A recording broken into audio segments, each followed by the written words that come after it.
ओम शांति। आप सभी को शायद पता भी होगा कि ब्रह्मा बाबा ने गीता के 18 अध्याय पूरा करके ही अपने इस पुराने देह का त्याग किया था। तो वो 18 कदम कौन से हैं बाबा के, वो मैं वर्णन करना चाहूँगी। पहला है, बाबा ने अपना सब कुछ बिल करके बिल पावर से संपन्न कर दिया।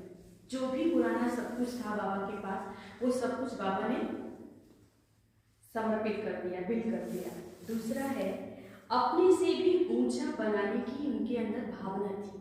हमेशा बच्चों को सदा बाबा ने आगे रखा।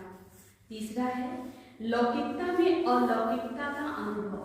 बाबा हमेशा लौकिकता में भी अलौकिकता का अनुभव कराते थे सभी आत्माओं को।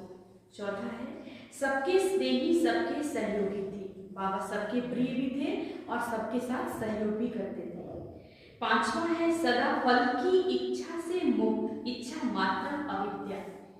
किसी भी कर्म का वो इच्छा नहीं रखते थे कि इसके रिटर्न में मुझे मिले कुछ, इच्छा मात्र अविद्या। तीसरा, निरंतर योगीपन के लक्षण थे। बाबा को देखते ही, जो भी बाबा के पास आते थे तो बाबा को देखते ही शिव बाबा से वो कनेक्ट हो जाते थे। मतलब बाबा हमेशा बाबा से जुड़े रहते थे। बाबा के अंदर ये लक्षण था योगी के। सातवां है, संकल्प व स्वप्न मात्र भी लगाव मुक्त थे। जरा सा भी उनके अंदर लगाव नहीं था। आठवां, गंभीरता और रमणीकता का बैलेंस था। वो गंभीर भी थे और रमणीक भी थे। नौवां है, लवली स्थिति के अनुभव द्वारा साक्षात्कार मूर्त। बाबा की याद में सदा लवलीन रहते थे और जो भी उनके पास आता था तो उन्हें कृष्ण का साक्षात्कार होता था ब्रह्म बाबा के द्वारा। 10वां है, सर्व गुरु में मास्टर सागर। सभी गुरु में बाबा क्या थे? मास्टर सागर। 11वां है, निमित्त और निर्माण चित्त की विशेषता से सच्चे सेवाधारी थे। 12, त्याग और भाग्य दोनों में नंबर 1। त्याग भी बाबा ने त्याग भी नंबर 1 किया और भाग्य भी बाबा का नंबर 1 रहा, इसलिए बाबा नंबर 1 गए। 13 है, शक्तिशाली मनसा द्वारा श्रेष्ठ वाइब्रेशन फैलाने की सेवा। वो अपने संकल्पों से इतनी शक्तिशाली उनके संकल्प होते थे जिसके द्वारा वो मनसा सेवा पूरे दुनिया में फैलाते थे, वाइब्रेशन देते थे। 14वां है, परोपकारी के साथ साथ बाल ब्रह्मचारी थे ब्रह्मा बाबा। 15 है, परिवर्तन शक्ति द्वारा सदा विजयी। अपने आप में इतना परिवर्तन वो करते थे ब्रह्म बाबा जिससे वो सदा विजयी रहे। 16 है, सदा आत्मिक स्थिति के दर्पण द्वारा स्वस्वरूप का दर्शन कराने वाले सिद्धि स्वरूप। 17, संगम युग के प्रारब्ध के अनुभवी, मोहब्बत में समाने वाले मेहनत मुक्त। बाबा हमेशा बाबा के प्यार में इतना लवली रहते थे कि उनको भी जरा भी मेहनत का अनुभव नहीं होता। पुरुषार्थ का उनको ऐसा नहीं महसूस होता था कि हम मेहनत कर रहे हैं, मोहब्बत में करते थे वो।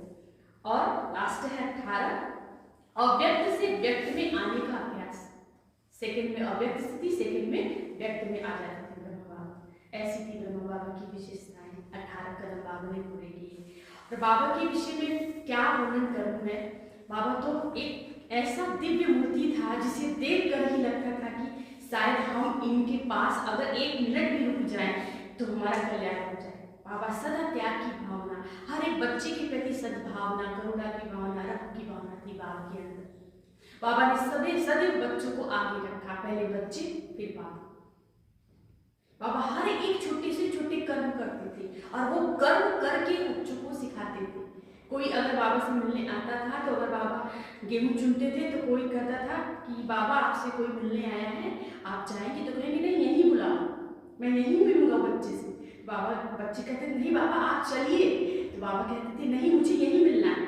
तो वो जो मिलने आते थे बाबा से तो वो क्या अनुभव करते थे? गेहूं चुनते हुए बाबा को देखते और उनको साक्षात्कार मिलता कृष्ण का, ऐसा अनुभव होता था उनको। तो बाबा अपने कर्मों से प्रत्यक्ष हुआ और अपने परिवर्तन शक्ति से, अपने कर्म से शिव बाबा को भी उन्होंने प्रत्यक्ष किया। तो ऐसे साक्षात्कार मूर्त ब्रह्मा बाबा को हम सभी आत्माएं ब्रह्मावश को फॉलो करना चाहिए। फॉलो फादर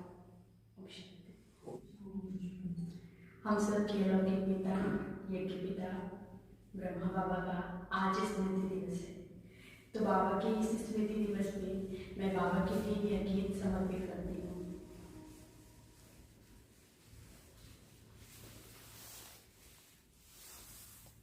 आज भी देते